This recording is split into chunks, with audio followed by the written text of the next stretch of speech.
সুবহানাল্লাহ, জোরে বলেন না সুবহানাল্লাহ। আল্লাহ বলেন ইল্লা মান তাবা ওয়া আমানা ওয়া আমিলা আমালান সালিহান فأولئك يبدل الله سيئاتهم حسنات وكان الله غفورا رحيما। আল্লাহু আকবার বলেন।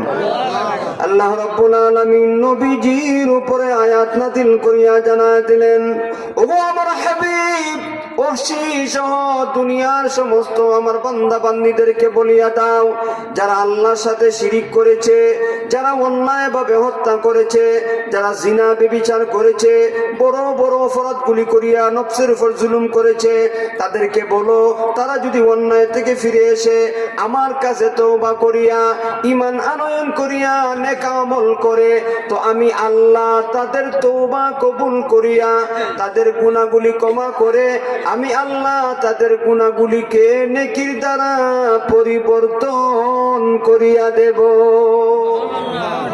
ফাউলাইকা ইউবাদদিলুল্লাহু সাইয়্যাতিহিম হাসানাত।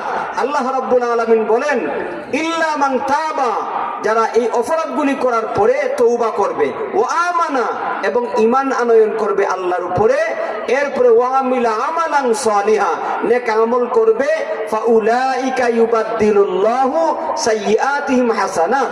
রব্বে কারীম বলেন ওই সমস্ত লোকদের গুনাহগুলি ক্ষমা করিয়া আল্লাহ গুনাহগুলিকে নেকির দ্বারা পরিবর্তন করিয়া দিবেন। সুবহানাল্লাহ।